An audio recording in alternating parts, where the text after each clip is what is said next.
প্রিয় সুধী, প্রিয় শ্রোতা দর্শক মন্ডলী, আপনারা যে যেখান থেকে যে অবস্থায় দেখছেন দৈনিক আড্ডাবাজি পর্ব 31, সকলকে আন্তরিক প্রীতি এবং শুভেচ্ছা।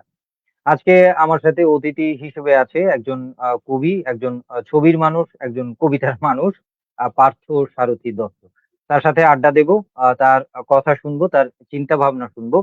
আর আজকের যিনি সম্মানিত অতিথি আছেন পার্থ সারথী দত্ত, তার কাছে আপনাদের কোনো প্রশ্ন থাকলে, ভালো লাগা মন্দ লাগা জানতে চাওয়া থাকলে মন্তব্যের ঘরে লিখে জানাবেন, আমি তুলে ধরবো আজকের সম্মানিত অতিথির কাছে। তো আর কাল বিলম্ব করছি না, অতিথির ছোট্ট একটা পরিচয় পর্ব শেষ করেই আমরা অতিথির কথা শুনবো, অতিথির সাথে আড্ডা দেব। পার্থসারথী দত্ত একজন কবি ও চিত্রশিল্পী। জন্ম 26শে মে 1967 সালে দিগ্বয়, আসাম, ভারতবর্ষে। পিতা প্রয়াত দিলীপ দত্ত, মাতা গায়ত্রী দত্ত। পেশায় একজন শিক্ষক। মোট প্রকাশিত কাব্য ও প্রবন্ধ গ্রন্থ 10টি।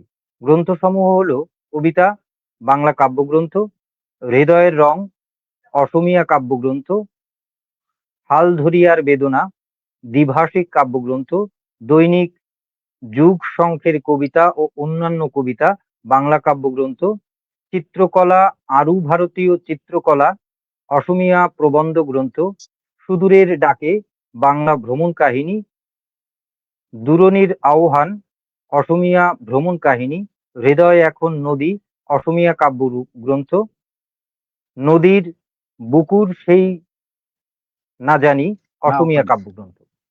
হ্যাঁ, এছাড়া তার ছবিতে একক চিত্র প্রদর্শনী হয়েছে এখন পর্যন্ত মোট 8টা। এছাড়া বহু যৌথ প্রদর্শনীতে তিনি দেশে দেশের বাইরে অংশগ্রহণ করেছেন।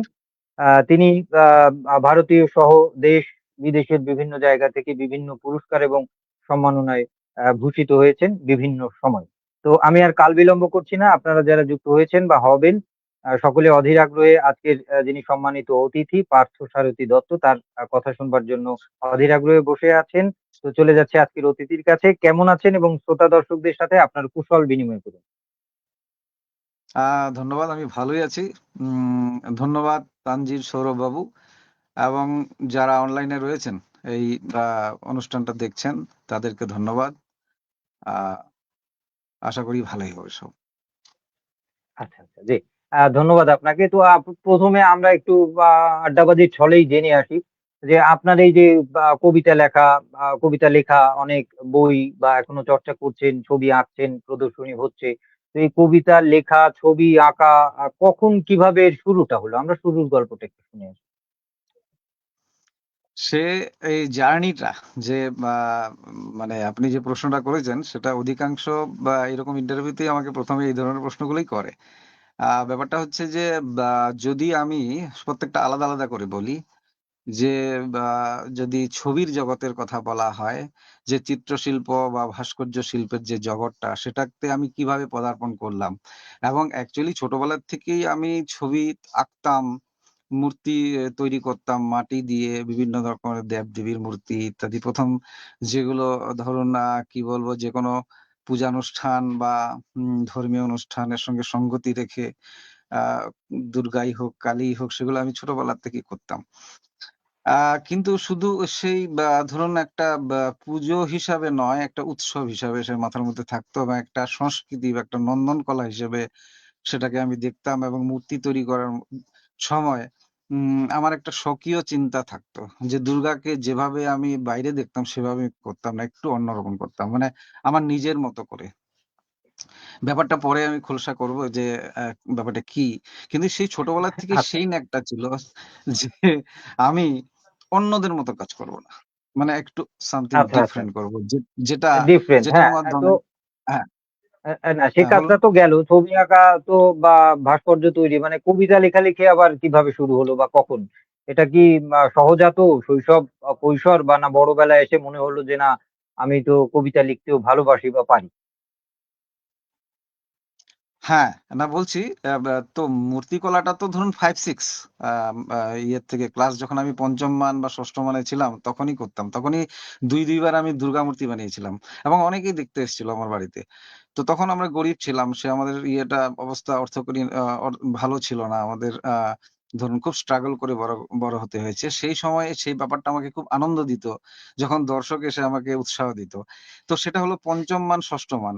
আ আর কবিতার ব্যাপারটা একটু আলাদা। কবিতাটা কিন্তু অ্যাকচুয়ালি ৯ম মান বা ১০ম তখন থেকে ২-১ টা লাইন হয়তো আমি গুনগুন করতাম, লিখতাম, কাগজে লিখে রাখতাম। কিন্তু প্রকাশ করা হয়নি।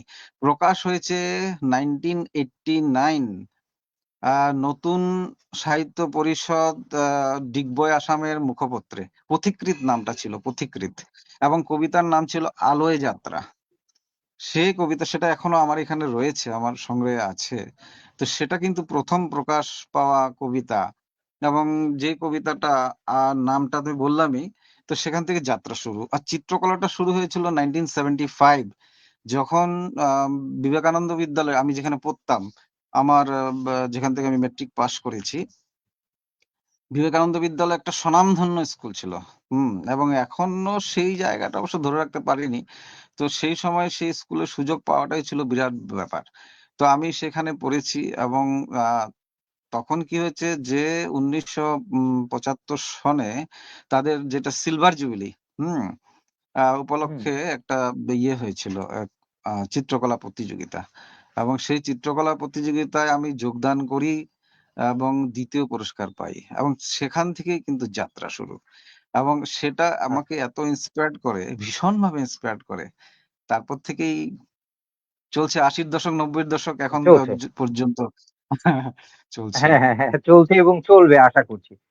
তো চলবে, যেহেতু ছবির চলবে। কথা দিয়েই আপনি ছবি এবং বা চারুকলার বিষয়টা দিয়ে আপনি শুরু করলেন বা আপনার পথ চলা। তো ছবি আঁকায় আমরা বিভিন্ন ব্যাপার দেখতে পারি। ২-১ টা ফরমেট এই ব্যাপারটা একটু জেনে আসি যে লাইন, ফর্ম, কালার মানে এই সম্পর্কে আ আপনার ধারণাটা কি? বা কিভাবে এগুলো কাজ করে? যারা শুনছে বা ছবির মানুষ যারা দেখবে বা সাধারণ মানুষও হুম, যারা শুনছে এই ব্যাপারগুলো কিভাবে বুঝবে?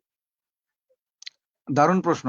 দেখুন লাইনটা আমি ১ম এই একজন স্বনামধন্য শিল্পীর কথা বলে শুরু করছি এটা। যোগেন চৌধুরী, হ্যাঁ?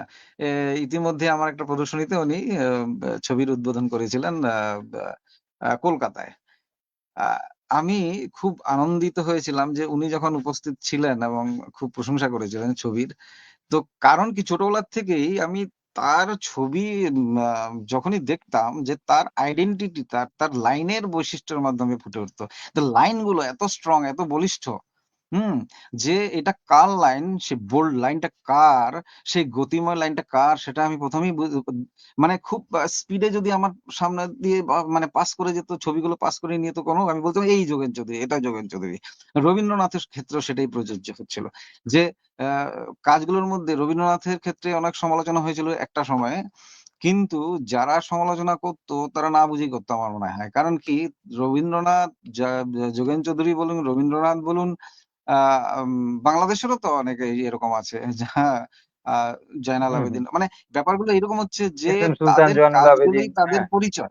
তাদের লাইনেই তাদের পরিচয়, তাদের ফর্মেই তাদের পরিচয়, তাদের রঙেই তাদের পরিচয়।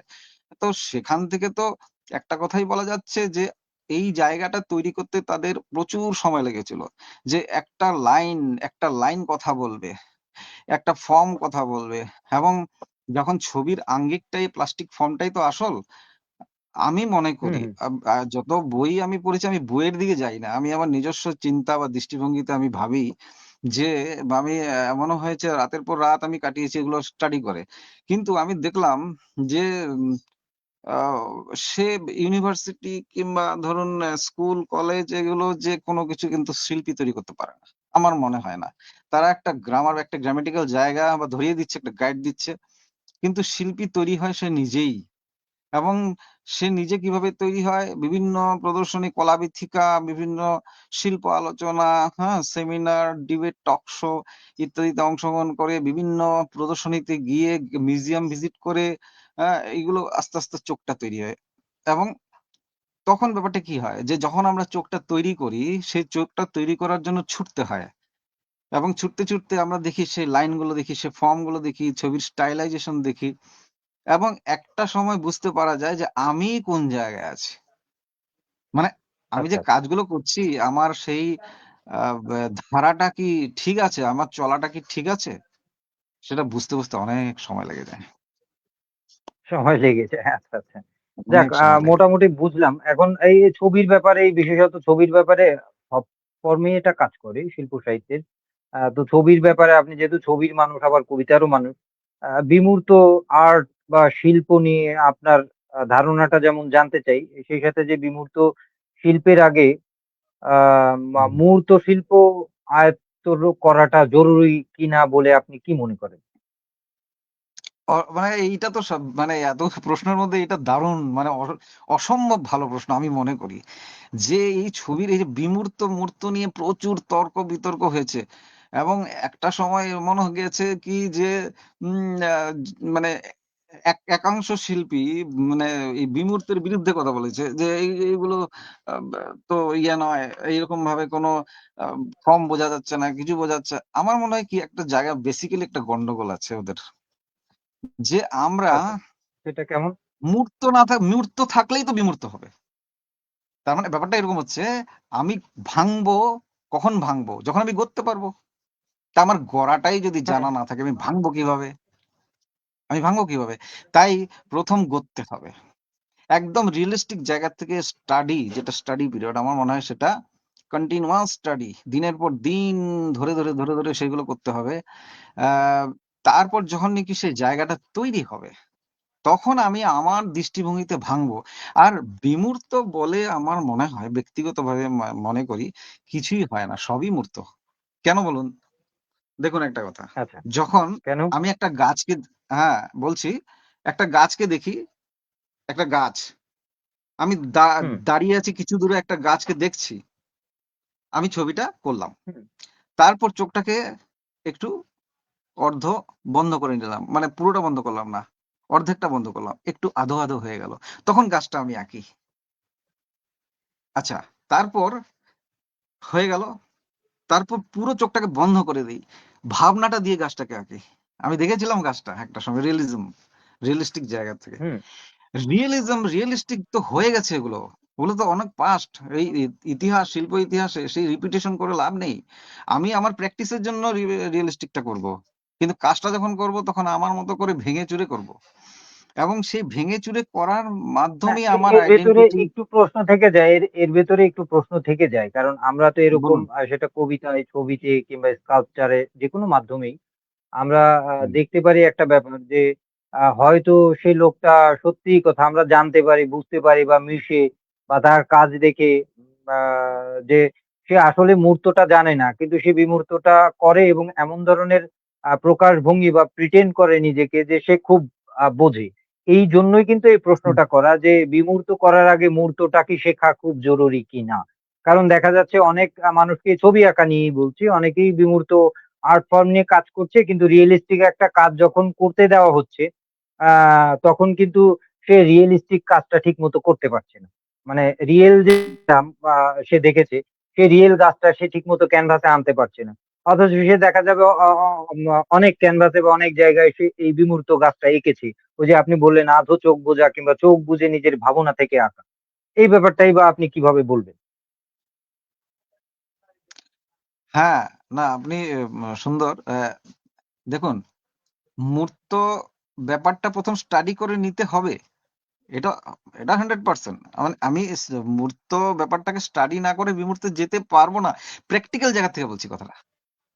আঙ্গিক বা আপনি প্লাস্টিক পারবেন না, ফর্মের আপনি জায়গা জানেন বিধায় না। এখন এখানে দেখেন, আপনি জানেন হুম, বিধায়। কিছু হচ্ছে কি ছবি আঁকার আমার নিজের দেখা থেকে বলছি। অনেকেই হুম, তরুণরা কিংবা মাঝবয়সী বিভিন্ন তারা কিন্তু রিয়ালিস্টিক কাজটা জানেন না।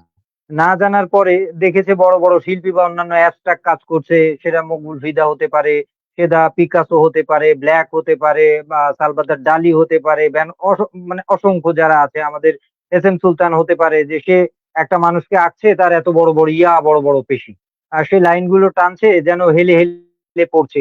এই যে ব্যাপারগুলো বা আম আ আ আ কি বলে ডালির কাজে দেখা যায় যে সবকিছু যেন গলে পড়ছে। তো এই যে ব্যাপারগুলো তো দেখে আমার মনে হলো এটা তো আমিও পারি। কিছু রং এঁকে কালো সাদা সালভাদর ডালি, মিলিয়ে একটু এলেবেলে দিলাম। হ্যাঁ, হ্যাঁ, ডালি সালভাদর ডালির কথা কথার বলছিলেন? কথা বলছি। ও আচ্ছা, আচ্ছা। আমি হ্যাঁ। শুধু ডালির কথা বলছি না। আমি অ্যাবস্ট্রাক্ট বলছি যে যারা অনেকেই এক্সাম্পল কাজ করছেন। হ্যাঁ, হ্যাঁ, এক্সাম্পল এক্সাম্পল হ্যাঁ। বলছি। তো তাদেরকে দেখে মনে হয় আরে হুম, এরা এটা আঁকছে। রঙের পরে রং চড়াই দিছে, এই লাইনটা সোজা না টেনে বাঁকা টানছে, আমিও তো টানতে পারি, কিন্তু আসলে সেই সোজা লাইনটাই তো হুম, টানতে পারে না। হুম, তখন সে দেখা যাচ্ছে যেটা প্রদর্শনী হচ্ছে আমি অ্যাবস্ট্রাক্ট আঁকি, কিন্তু অ্যাবস্ট্রাক্ট আঁকার আগে যে ওই যে মূর্তর ব্যাপারটা, সেটা যখন আবার করতে দেওয়া হচ্ছে যে কোনো একটা কাজ, হয়তো কোথাও গিয়ে, যেমন আমি উদাহরণস্বরূপ জানি, আমি কারো নামবাই বলতে চাই না, একটা বিদেশি এক এক তরুণ, সে অনেকগুলো একটা এক্সিবিশন নিজে করেছে, একক এক্সিবিশন। সেখানে কি বলে, যে সবগুলো বিমূর্ত পেইন্টিং। এখন সেখানে ডেকেছে একজন দেশের বাইরের, খুব উন্নত দেশের একজন দূতকে ডেকেছে এক্সিবিশন দেখার জন্য। তো দূত ছবি টবি দেখে তার ভালো লেগেছে, তো তিনি বলেছেন কি, এই একটা ছবি দিলাম, এটা আপনি রিয়েলিস্টিক এঁকে দেন ওই প্রদর্শনীর ভেতরে। তো সে কিন্তু 2 ঘন্টা 3 ঘন্টা সে আঁকতে পারেনি। তো এই যে হুম। পরীক্ষায় পড়ে গিয়ে সে যে ব্যাপারটা গেল, এই জায়গা থেকে আর কি আমার জানতে চাওয়া, যে তাহলে আপনি কতটা গুরুত্ব দেবেন শ্রোতা দর্শক সহ অন্যদের ব্যাপারে, যে মুহূর্তটা তোমার আগে আগে করা দরকার, সেটা দীর্ঘদিন তুমি প্র্যাকটিসের মাধ্যমে আসো। হ্যাঁ, হ্যাঁ, হ্যাঁ।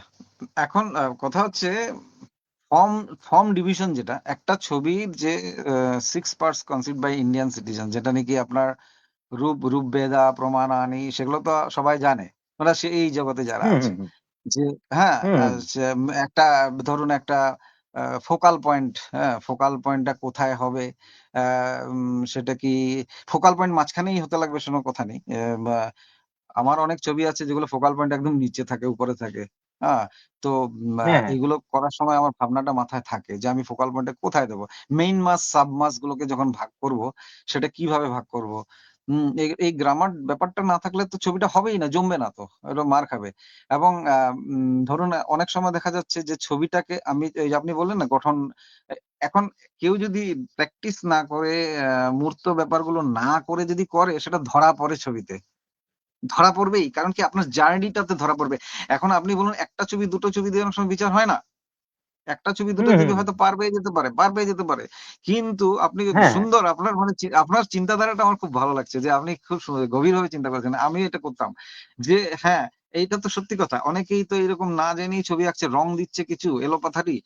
বলছে, "হ্যাঁ, এই তো আমি বিমূর্ত করলাম।" আ ধরুন আমাদের এখানে অনেক শিল্পী আছে, বিমূর্ত শিল্পী।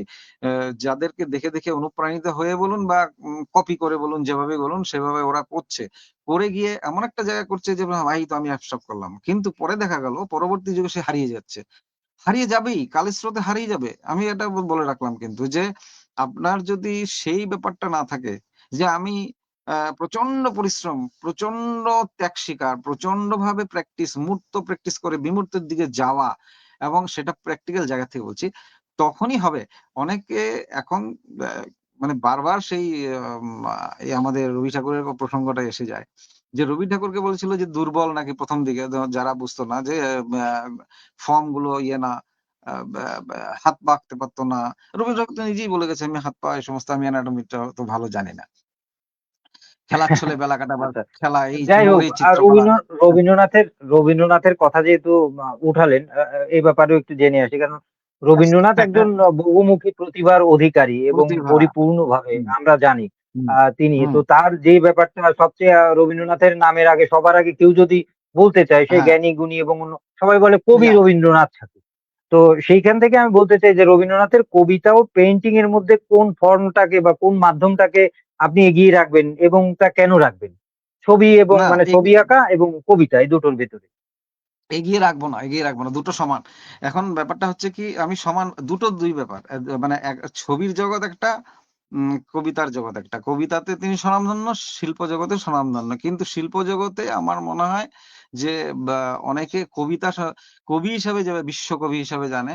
কিন্তু বিশ্ব চিত্রশিল্পী হিসেবে কিন্তু ততটা, যতটা হওয়া উচিত ছিল ততটা হয়নি। এখনো সেই ইয়েতে যায়নি। আমি যতদূর ধারণা পোষণ করি যে সেটা হওয়া উচিত ছিল। আরো ছড়িয়ে দেওয়া উচিত ছিল। কারণ কি, যখন ১ম উনি ভারতবর্ষে প্রদর্শনী করতেন, তখন অত সাড়া পেতেন না, এবং করেনি। লাস্টের দিকে তো বাইরে প্যারিসে গিয়ে তো সবাই জানে যে কিভাবে তিনি ক্লিক হলেন। হ্যাঁ? বিদেশি রাইটারের যখন সমালোচনা করল সেই।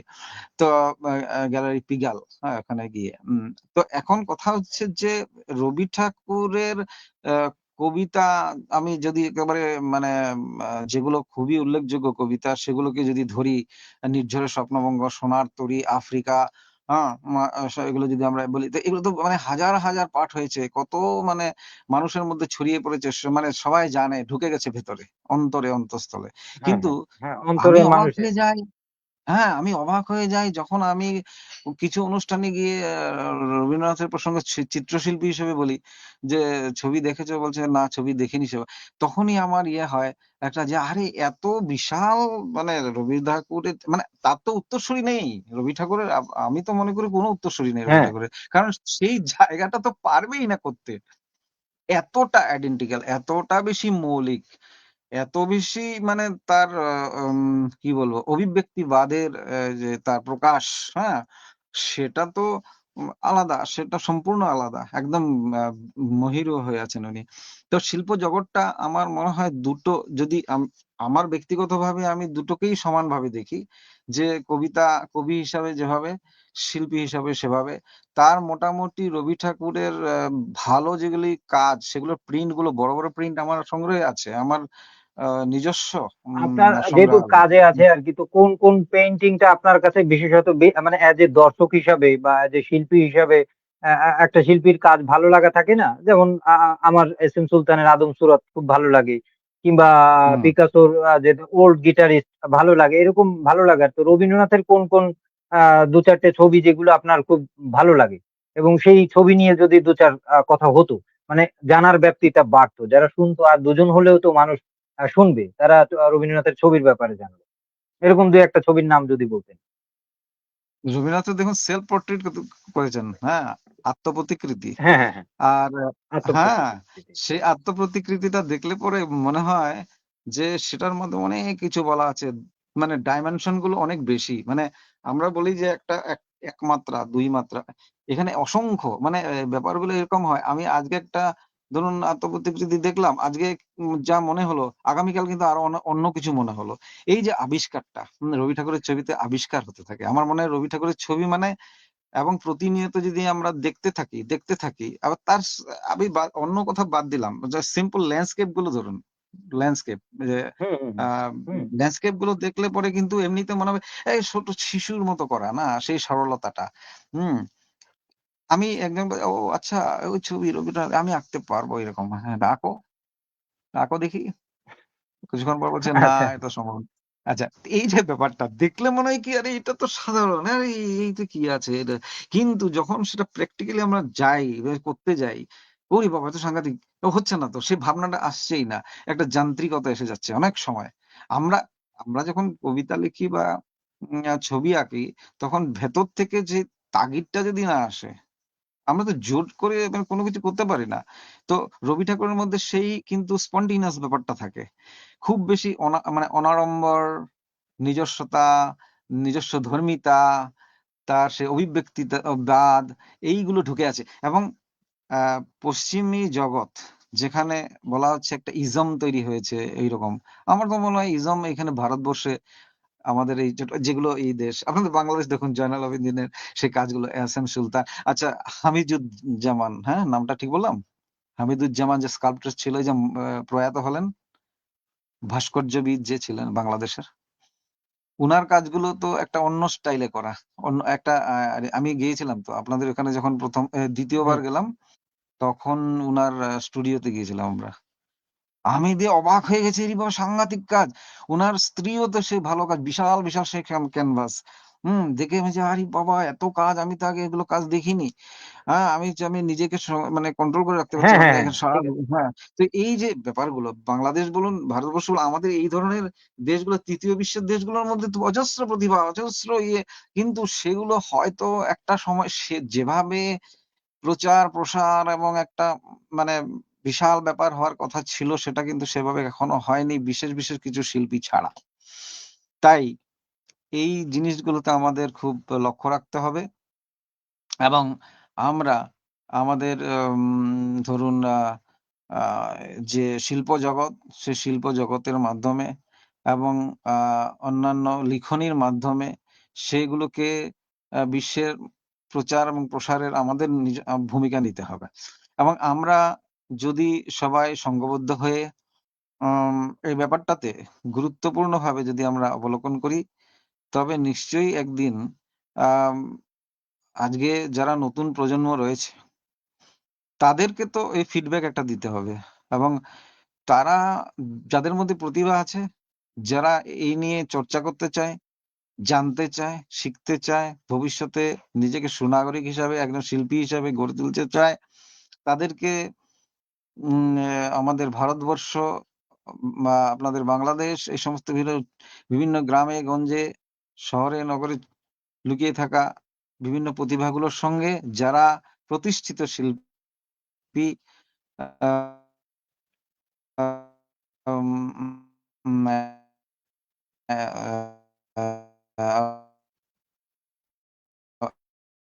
তাদের সঙ্গে আমরা সমস্ত কিছু রয়েছে, হ্যাঁ, এবং সেখান থেকে আমরা অনুপ্রাণিত হয়ে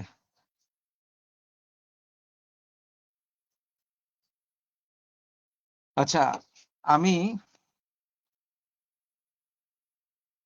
ছবি এবং কবিতা নিয়ে একটা সময় অন্তঃসম্বন্ধ, ছবি এবং চিত্রকলা, চিত্রশিল্প ও কবিতার অন্তঃসম্বন্ধ নিয়ে কাজ করেছিলাম। তো যে ছবিতে যে ইয়ে থাকে, যেমন কল্পচিত্র, ইয়েতে যেমন কবিতাতে সেম একইভাবে থাকে, সে একটা ব্যঞ্জনা কল্পচিত্র। তো আমি সেরকম একটা কবিতা এখন এখানে আপনাদের শোনাচ্ছি। কবিতাটা অনেকেই বলেছিল কি যে এটা একটা কবিতা নয়, একটা ছবি। কবিতা হলো একটা ছবি। আপনাদের কেমন লাগে একটু শুনুন। ক্লান্ত ভারত। ক্লান্ত ভারত হেঁটে চলে অবিরাম, বুভুক্ষুর পায়ের ধুলোয় ধন্য হওয়া ঘর্মাক্ত রাজপথ। ক্রমশ ধুলোমাখা পায়ের উপর উঠে বসতে চায়। ক্ষয়ে যাওয়া পায়ের পাতা ক্রমশ রক্ত রঙিন, আবার রঙিন রাজপথ যেন বেদনা ভরা পায়ের পাতা। তথাপি আত্মাভিমানী ভারত অবিরাম হেঁটে চলে, ঝলসানো রুটি হাতে পরিযায়ী আরেক ভারত ব্যথার রেল সড়কে খোঁড়াতে খোঁড়াতে এগিয়ে চলে ভয়াল কালো অন্ধকারে।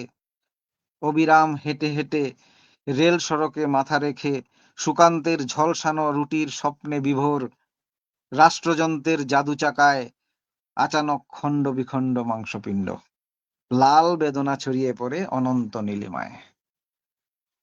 তো বাহ! এই যে ছবি বাহ! আমি একটু যুক্ত এবং করি। আমি কবিতার ১ম এই দুঃখিত। বোধহয় আমি আমাকে শুনতে পাচ্ছেন? আমাকে শুনতে পাচ্ছেন? হ্যাঁ, হ্যাঁ, হ্যাঁ, পাচ্ছি আমি পাচ্ছি পাচ্ছি, দুঃখিত হ্যাঁ। এজন্য যে নেট বিভ্রাটের হ্যাঁ, হ্যাঁ, নেট বিভ্রাটে একটু ফেঁসে গিয়েছিলাম। আপনার কবিতা আমি শেষের দিকে শুনেছি। আ মানে রাজপথ হুম, এবং আ ভারত এবং সুকান্তের ওই ঝলসানো রুটির ব্যাপারটা ভালো লেগেছে। তো আমরা হুম, রবীন্দ্রনাথে ছিলাম। হুম। যেহেতু আপনি কবিতা পড়ছেন, কবিতা নিয়ে একটু বা আপনার একটা কবিতা শুনেও ফেললো। হয়তো আমি হ্যাঁ, একটু অসুবিধা হচ্ছে। আম, ফিরে আসবেন আপনি। আর অসমীয়া কবিতার কথা বলছিলেন আপনি। বাংলা এবং অসমীয়া দুটো ভাষায় যেহেতু আম, লিখি, লেখার প্রচেষ্টা থাকে সব সময়। তো ছোট্ট একটা অসমীয়া কবিতা আমি শোনাচ্ছি। সময়। এটা প্রকাশিত হয়েছিল প্রান্তিক পত্রিকায়, আসামের প্রান্তিক, এটা প্রথম সারির পত্রিকা। 16 থেকে 31 জানুয়ারি 2024 সংখ্যায়। সময়, একটু অসমীয়াতে আমি পড়ছি। সময়, যাৰ যেতিয়া অহাৰ কথা তেওঁ তেতিয়াই আহিব, কবলৈ আছে তেওঁলোকে সময়মতেই কব। যিবিলাক ঘটনা ঘটিব বুলি স্থিৰ হৈ আছে সেয়া সময়মতেই ঘটি থাকিব। কবিতার নাম সময়। অসমীয়া জি, এবার কবিদের মধ্যে অসমীয়া ভাষায় প্রচুর কবি, হ্যাঁ, হ্যাঁ, আমি হ্যাঁ, একটু ওই হ্যাঁ, হ্যাঁ, অসমীয়া কবিতা নিয়ে আপনার কাছে একটু জানতে চাই, যেহেতু নেটে আমাকে খুব ঝামেলা করছে, যে অসমীয়া বা আসামের কবিতার বর্তমান চালচিত্র আপনার কাছে একটু শুনে নিতে চাই। কারণ আমরা হয়তো কলকাতার, বিশেষত বাংলাদেশের মানুষ সহ কলকাতা, বাংলাদেশের যে শিল্প সাহিত্য, এই ব্যাপারটা আমরা হুম, মোটামুটি জানি। তো আপনার কাছে একটু হুম, আসামের বা হুম। কবিতা বা সাহিত্যের এই ব্যাপারটা একটু শুনতে চাই, যে বর্তমান কি অবস্থা বা কি ধরনের শিল্প সাহিত্য চলছে। অ্যাকচুয়ালি সামাজিক যেটা প্রতিকূলতা সেটার বিরুদ্ধে আহ, অধিকাংশ কলম তুলে ধরেছে বর্তমান অসমীয়া সমাজ, অসমীয়া কবিরা। রাজনৈতিক আচ্ছা। পরিস্থিতি, ক্ষণভঙ্গুর সমাজের, হ্যাঁ, এমন অনেক বিদ্রোহী কবিও রয়েছে আজকের এই অসমীয়া সমাজে, অসমীয়া কবিদের মধ্যে। আর আমার সৌভাগ্য, অধিকাংশের সঙ্গে আমার খুব ভালো সম্পর্ক। যার আচ্ছা। মধ্যে বাহ। প্রথমেই যদি আমি নাম নেই, যে নাকি আমার বাড়িতে আসলে এখানেই থাকে, ইসমাইল হোসেন, নাম হুম। শুনেছেন?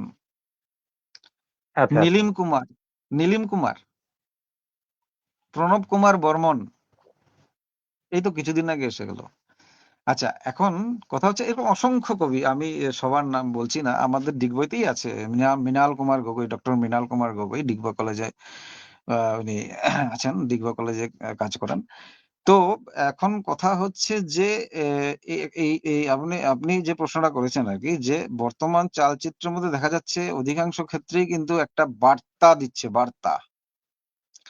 আচ্ছা, শুধু এই বার্তাটা আঙ্গিক কেমন? প্লাস্টিক, এই যে বললাম, বর্তমান অর্থনৈতিক চালচিত্র, তারপরে সামাজিক ক্ষণভঙ্গুরতা, তারপর আপনার রাজনৈতিক বিশেষভাবে যে একটা চলছে হুম। ডামাডোল পরিস্থিতি, সেই পরিস্থিতি নিয়ে কবিতা। তারপর আপনার বিশেষ করে আপনি দেখবেন, উম ইসমাইল হোসেনের কথা বলছি, শুনুন কেন। তার যে বিজ্ঞাপন গ্রন্থটা, বিজ্ঞাপন, সেটা যেটা দেখে আমি প্রথম অনুপ্রাণিত হয়েছিলাম। হুম। হ্যাঁ, এখন উনি তো এখন কি বলবো আর, মানে যখন প্রথম আমি দেখেছি, আমি তো একটু মানে ইয়েতে ছিলাম, তখন আমি ইয়ং, হ্যাঁ, ভয়ে ছিলাম যে এই হুম। এত বড় একজন মানুষ, তাকে পেয়েছি একটা অনুষ্ঠানে, আমার সঙ্গে কথা বলবে। হ্যাঁ, তারপর তার বইটা দেখেছি বিজ্ঞাপন, আমি বইটা হাতে নিয়ে বলছি, আমি শুনলাম কি ইসমাইল হোসেন এখানে আছেন, মানে ওই গ্রন্থমেলাতেই। তা আমি বলছি যে হুম। তখন আমার চেহারাটাও ঐরকম ইয়ে, আমি বলছি, "ইসমাইল হোসেন এখানে আছেন?" উনি তখন সামনে বলছে, "এই তো ময় ইসমাইল হোসেন।" আচ্ছা, আপনি? আমি যে তখন নমস্কার করে আমি যখন তাকে বললাম যে, "আপনার এই বইটা আমি খুব ভালো পেয়েছিলাম। আগেই পড়েছি। এখন বইটা আমি কালেকশন সংগ্রহে রাখবো। বিজ্ঞাপন, আ বিশেষ করে বিজ্ঞাপন কবিতাটাই আমাকে আকৃষ্ট করেছে। মোর এজনী আচ্ছা। পাত্রীর প্রয়োজন, যার বয়স অমুক।" হ্যাঁ? এই যে বিজ্ঞাপন ব্যাপারটা, পাত্রীর ইয়েতে মানে সেই মনুষ্যত্বের জায়গাটা ছুঁড়ে ফেলে অ্যা ব্যা হ্যাঁ, বিজ্ঞাপন হিসাবে ভূমিকা নিচ্ছে সমস্ত সমাজ। অর্থনৈতিক সেই, হ্যাঁ, চাহিদা, এইগুলো, এই ব্যাপারগুলো এই কবিতাটার মধ্যে আছে। তো আচ্ছা। উনি আ বা এবং এই কবিতাটাতে অনুপ্রাণিত হয়ে আমি নিজেই কবিতা একটা লিখেছিলাম ওই ধরনের। মানে এত ভালো পেয়েছিলাম আচ্ছা। আমার, আচ্ছা। এত ভালো লেগেছিল। আচ্ছা। আচ্ছা। সেম আচ্ছা। নীলিম কুমার, নিমক কবিতার অনেকেই দেখবেন নিমক, হ্যাঁ? তারপর যেমন ধরুন এটা ছিল, হ্যাঁ, পানির ঢেউ ঢৌবর মাছ, হ্যাঁ? পানির ঢেউ ঢৌবর মাছ। মানে জলের মধ্যে ঢেউ, ঢেউগুলো মাছ সব একাকার হয়ে যাচ্ছে। এই নামটাই আমাকে আকর্ষিত করেছিল। পানির ঢেউ ঢৌবর মাছ। আরেকটা বই নীলিম কুমারের। হুম। এত কবি, হুম। সব তো বলা যাবে না। এত সময়, হ্যাঁ, আমি কেন বলছি, আমি সময়ের খুব একটা ব্যাপার মানে আছে। হ্যাঁ, হ্যাঁ, বলুন, বলুন। হ্যাঁ। মানে এই সময় একেবারে উৎফুল্লিত। মানে বলছে, "কাইলের পর আপনাক ভাল পাম। আজি যে এড়াবো নোয়ারা ব্যস্ততা। আগামীকাল থেকে আপনাকে ভালোবাসবো। আজকে আমার সময় নেই।" চিন্তা করুন কোন পর্যায়ে কবির ইয়ে, হ্যাঁ, স্ট্যান্ডটা। হ্যাঁ, চিন্তা। হ্যাঁ, হ্যাঁ। ভালোবাসাটাও কিন্তু যান্ত্রিকতা। ভালোবাসাটাও এখন মানে সমস্যা। যে আমার সময় নেই। আমার তো কাজ অনেক। হ্যাঁ? কাইলের পর আপনাক ভাল হুম। পাম।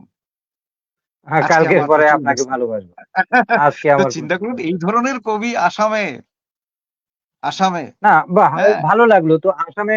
এখন অসাধারণ, এখন অসাধারণ। আমরা আমরা আমরা বলি, একটু যদি উচ্চমার্গীয় বিমূর্ত নিয়ে কথা হলো, বা যারা একটু ভিন্নধর্মী লেখার চেষ্টা করে, কারণ যে ফর্ম হয়ে গেছে বা গতানুগতিক লেখা চলছে, তো আসামে আপনাদের কি একটু এই যে মানে কি বলে এটাকে, পোস্ট মডার্ন যে আমরা বাংলা সাহিত্যে কিংবা ইংরেজি বিশ্বব্যাপী একটা দেখছি, সেগুলো হয়তো এত জনপ্রিয় হয়ে ওঠে না, লোকমুখে মুখে ঘোরে না, কিন্তু শিল্পী সমাজ নতুন কিছু করার চেষ্টা করে।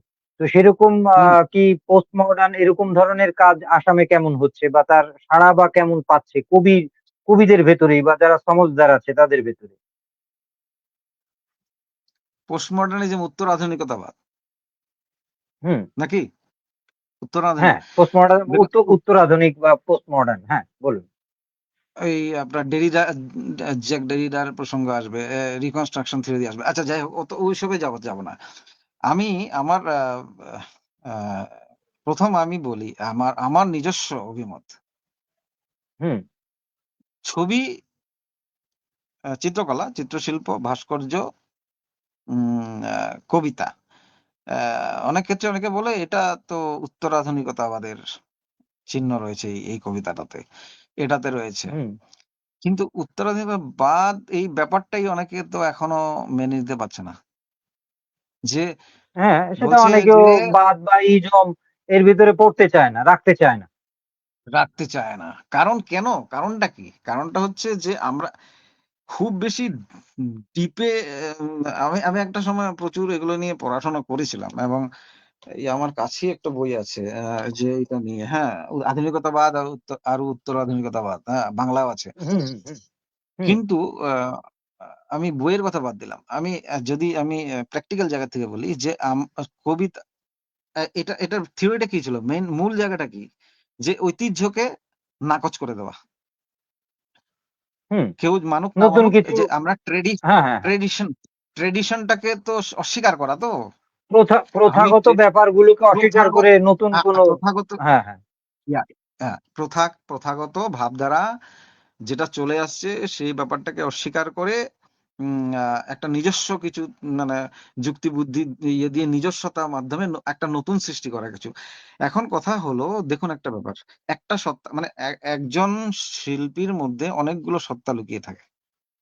তার ব্যক্তি হুম, সত্তা, তার সামাজিক সত্তা, তার লেখক সত্তা, তার কবি সত্তা, তার সমস্ত কিছু নিয়ে একটা মানুষ। হুম, এখন আপনি যদি, মানে এই জায়গাটাতে একটা কন্ট্রাডিকশন আছে যে এখন আপনি যদি বলেন যে না, তার শিল্পী সত্তাটা আমি আলাদা করে ফেলবো, আমি তার ওই ট্রেডিশন, তার চরিত্র বা স্বভাব ওই সমস্ত না এখানের মধ্যে আসছে না, ওটা আলাদা, এটা আলাদা, এটা আলাদা, এটা আলাদা, সব ভাগ ভাগ ভাগ ভাগ করে দিলাম, করে হুম, আমি একটা সাম আপ করলাম। হুম। আমার মনে হয় যে এখানে একটা আপত্তি আছে, যে আমি সমস্ত কিছু নিয়েই শিল্পী, ব্যক্তিসত্ত্বাটা ঢুকে থাকবে এবং অবচেতন মনে যেটা থাকবে সেটা শিল্পের প্রকাশ পাবে।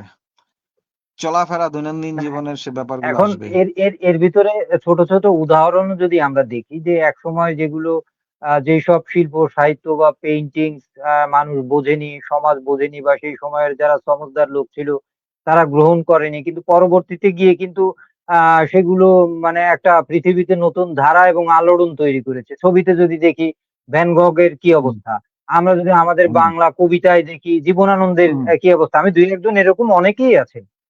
আমরা হুম, বিনয়কেও তো যে এখন বিনয় বিনয় হুম, করে যতটা সমাজ হুম, একাডেমি কিংবা সমজদার লোক বলছে বিনয় জীবিত থাকতে এতটা বিনয় কিন্তু হয়নি, না, মানে বিনয় মজুমদারের কথা বলছি। তো এই যে বুঝতে পেরেছি। ব্যাপারগুলো আর কি সেটাও ফিরে কিন্তু এসো একটা চাকা, ফিরে এসো চাকা। থাকে। হ্যাঁ, ফিরে হ্যাঁ, এসো চাকা কিংবা ফিরে এসো ভ্যান চাকা। গগের ছবিগুলো যদি দেখি, হ্যাঁ। স্ট্যান্ড করেছে। তারপরে আমরা দেখেছি সেই চিঠিগুলো এখনো পাওয়া যায় দলিল স্বরূপ। জীবনানন্দ দাশ চিঠি লিখছেন প্রকাশকের কাছে সামান্য কিছু টাকার জন্য। তিনি লিখেও হুম, টাকা পান না বা অর্থনৈতিক এই যে মানে অবস্থা।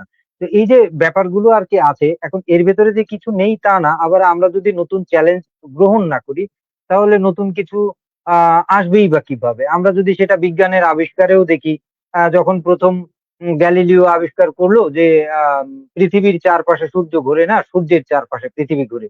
সেটা নিয়ে কিন্তু সারা বিশ্বব্যাপী একটা আলোড়ন তৈরি হয়ে গেল। এবং তাকে বলা হলো, হুম, "না, তুমি বাইবেলের বাইরে কথা বলছো। তোমাকে এটা বলতে হবে আমি ভুল বলেছি" এবং আদালতে সে স্বীকৃতিও দিতে হয়েছে যে আমি এটা ভুল বলেছি। তারপরেও তাকে ছাড়া হয়নি। যারা কট্টরপন্থী ছিলেন তাকে কিন্তু আঘাত করেছে, আগুন জ্বালিয়েছে, পুড়িয়েছে, মেরেছে। এটা দেখতে পারি। তো নতুনের সৃজনের জন্য আ কিছু তো ভাঙা গড়ার বোধহয় প্রয়োজন আছে। একেবারেই নয়। তবে হ্যাঁ, আপনি যেটা বলেন যে এটা অনেকেই অস্বীকার করে, বাদ বা ইজম হয়তো একটা নামে ডাকা হয়।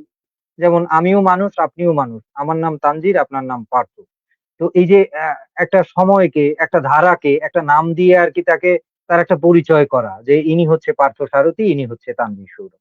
আমার মনে হয় এরকম। আমার মনে হয় তো ব্যাপার না। যাক, আমরা এই ব্যাপারে আরো আলাপ করবো। কথায় কথায় কথা হুম বাড়ছে, রাত বাড়ছে, আমাদের সময়ের দিকেও খেয়াল রাখতে হচ্ছে। হুম। আপনার একটু ও, কবিতা শুনে আসি, সময়টাও আমি তো, কবিতার হ্যাঁ হ্যাঁ। অংশ অংশ। হ্যাঁ হ্যাঁ, সময়টা আমরা 40 মিনিট পার করছি। আপনার কবিতা আমি অংশ অংশ শুনতে পেরেছি, কারণ নেট বিভ্রাটের কারণে শুনতে পারিনি। আপনার এখন কি কবিতা শোনাচ্ছেন, যেহেতু আপনি আহ কবিতা নিয়েও অনেক কাজ করেছেন? আপনার একটা কবিতা শুনি, আপনার লিখে।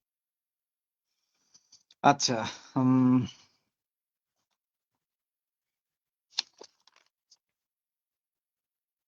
আচ্ছা, আমি একটা উম কবিতা, ছোট্ট কবিতা, তাজমহল, এটা হ্যাঁ আমি আবৃত্তি করছি।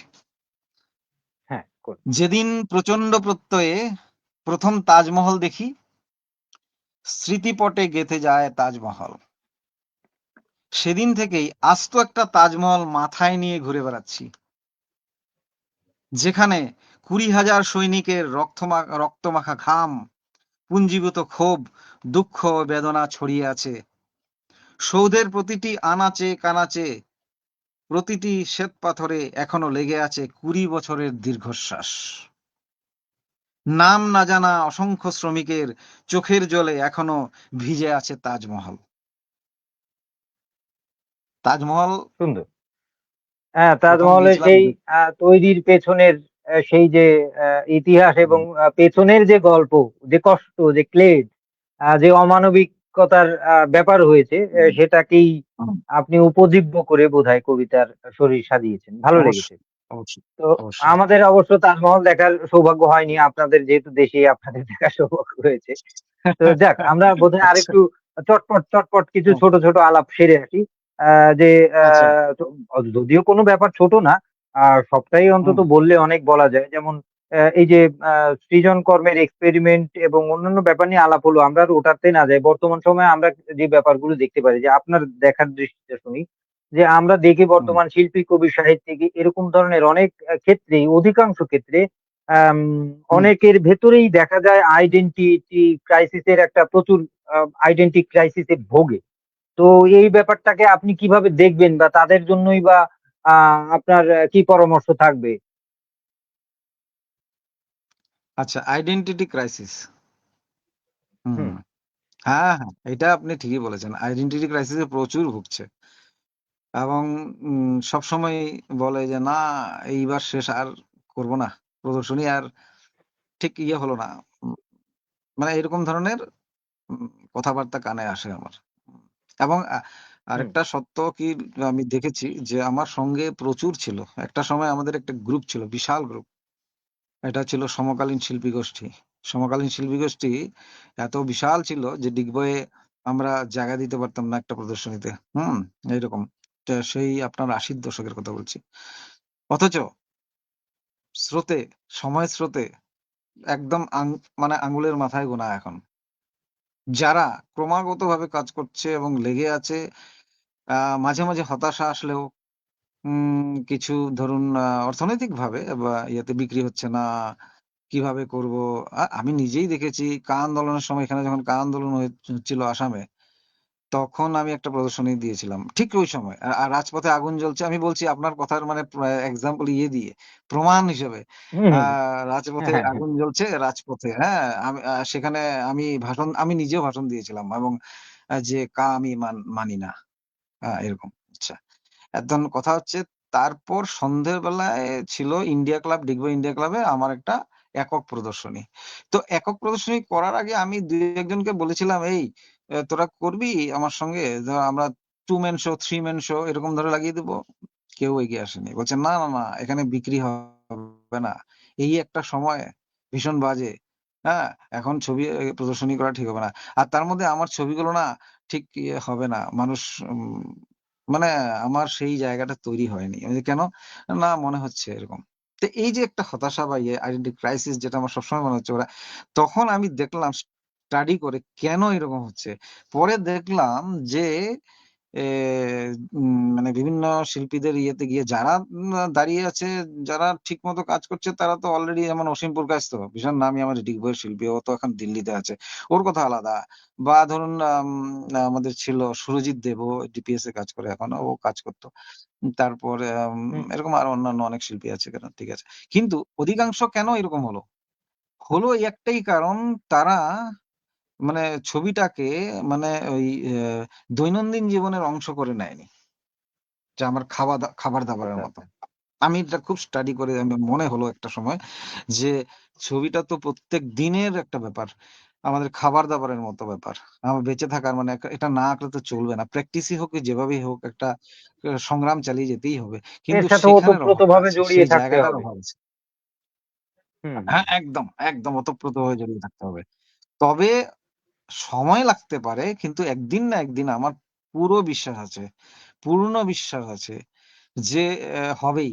আমি আপনাকে আপনি দেখাতে পারবো কিনা জানান। আমি এখানে একটা বই আমি হুম, দেখাচ্ছি। হুম, হুম। এই বইটা দারুন। এখানে তো প্রচুর এই দেখুন, এই যে, এই যে এটা ছবির চিত্রকলার আচ্ছা। বই। চিত্রকলা হুম, হুম, হুম, এবং হুম। ভারতীয় চিত্রকলা। হ্যাঁ? এটা আচ্ছা, 2nd আচ্ছা। এডিশন হবে। এটা জাগরণ পাবলিকেশন, খুব নামি একটা পাবলিকেশন করেছে। কিন্তু আপনি অবাক হবেন, এই বইটা, আমার এই বইটা, এটা বোধহয় ৫ম, আচ্ছা যাক। তো এই বইটা পাবলিশ করতে সময় নিয়েছিল ৫ বছর, ৫টা বছর। কেন? বাবা! বিরাট সময়। কারণ কি? বিরাট সময়। ওরা ওরা বিষয়ভিত্তিক মানে পাবলিশ করে বই। গুয়াহাটি। আচ্ছা। ওরা যখন হুম, আমাকে বলেছিল যে আপোনাৰ আপোনাৰ পৰা এখন মই ল'ম আৰু পাবলিশ কৰিম, আমার যে পাবলিশার, আচ্ছা আমি তখনই দিয়ে দিয়েছিলাম। পান্ডুলিপি দিয়ে দিয়েছিলাম ৫ বছর আগে। কিন্তু ওরা প্রকাশ হুম। করলো আফটার 5 ইয়ার্স। কারণ কারণটা কি? সেই মানে কি সময় কারণ? নাকি, বলছি, অ্যা পান্ডুলিপি তো আমি এটা দিয়েছিলাম। তার আগে একটা কবিতার পান্ডুলিপি দিয়েছিলাম। বলছে আ হুম, বাজার হুম, হুম। কবিতাটা এখন খাবে না অত। খাবে ছবি। চিন্তা করুন কি বলছে? পাবলিশার বলছে যে কবিতাটা অত বেশি খায় না, খাবে ছবির। আচ্ছা, তারপর আমি যখন পান্ডুলিপি দিলাম, বলছে আরো দিন, এ ইয়ে করুন, আ শুধু ভারতবর্ষের নয়, বিদেশীদের সম্বন্ধেও আপনি দিন।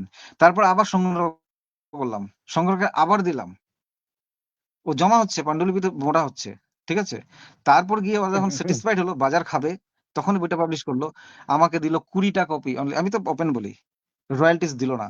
হুম, রয়ালটিজ ১ পয়সাও দিল না। ওরা এটা করল। আমি বললাম যাক, অন্তত নতুন প্রজন্ম তো জানতে পারবে, বেরিয়ে যাক। হুম। তো কি বুঝলেন? এটা থেকে কি বুঝলেন আপনি? যে সবসময় একটা মার্কেটিং এর ব্যাপার। হ্যাঁ?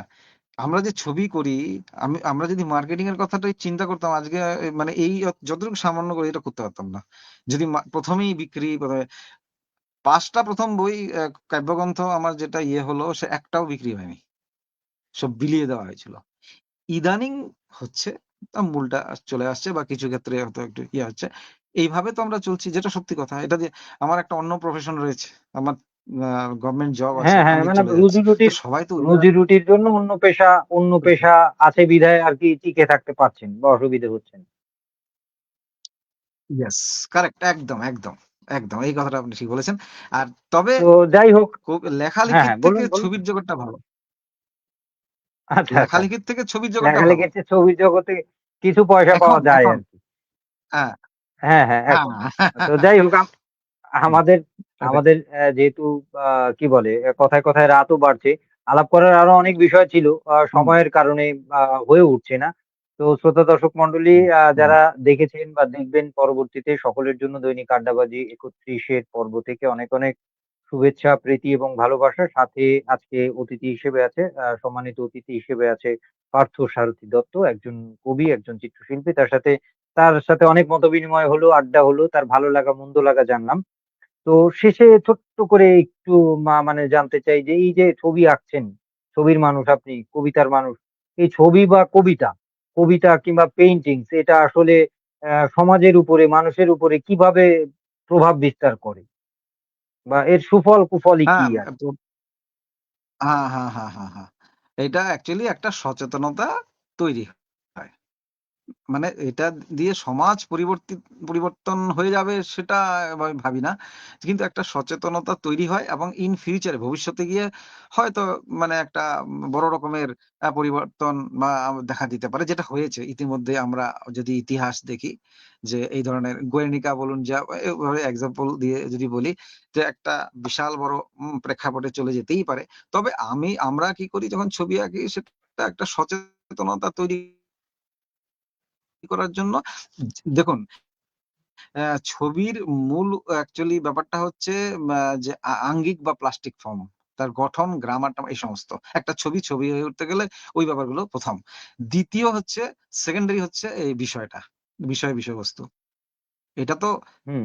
স্বীকার্য যে বিষয়টা বড় নয়। কিন্তু যদি ব্যক্তিগতভাবে আমাকে প্রশ্ন করা হয় যে আপনার ক্ষেত্রে কি? আমি কিন্তু 50% বলি যে বিষয় যেমন আঙ্গিকও তেমন। সমানভাবে। কিন্তু যদি আমরা একদম সেইভাবে যাই প্লাস্টিক ফর্ম আঙ্গিকটা হচ্ছে বড় আর সেকেন্ডারি হচ্ছে বিষয় কিংবা বিষয়বস্তু।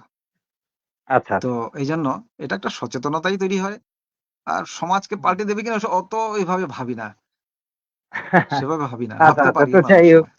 হ্যাঁ, হ্যাঁ, হ্যাঁ। তো যাই হোক, যেহেতু আড্ডায় কথায় আমরা মানে আ সময় পার করে ফেললাম। আশা হুম, করি বোধহয় সময় হুম, ভালোই কেটেছে। ফাঁকে আমি একটু নেট বিভ্রাটে ফেঁসে হুম, গিয়েছিলাম। আর এসব লাইভ অনুষ্ঠানের ছোটখাটো ত্রুটি আশা করি অতিথি যিনি থাকেন এবং শ্রোতা দর্শক যারা দেখেন তারা ক্ষমাসুন্দর দৃষ্টিতে দেখবেন। হুম, আশা করছি।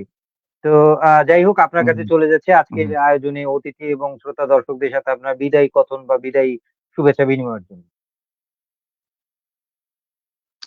আচ্ছা আপ আ তা ১ম এ আমি আপনাকে তানজির সৌরভ আপনার এই আমাকে একটা সুযোগ করে দেওয়ার জন্য এই ধরনের একটা অনুষ্ঠানে অংশগ্রহণ করতে পেরেছি।